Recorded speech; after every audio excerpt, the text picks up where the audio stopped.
Hello universe, welcome back to my channel. So after downloading your Python and VSS Code, open your VSS Code. This is the icon of the VSS Code. You will see. So press it. So after a few seconds, this kind of window will appear. So I will highly recommend that you should go through and read these all. This is very useful and helpful for you. So this is not if you want me to explain these on separate video, so I will make it. Please comment if you want.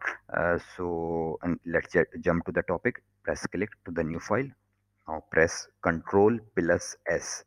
So here you will write your uh, Python file name. Here write Python 1.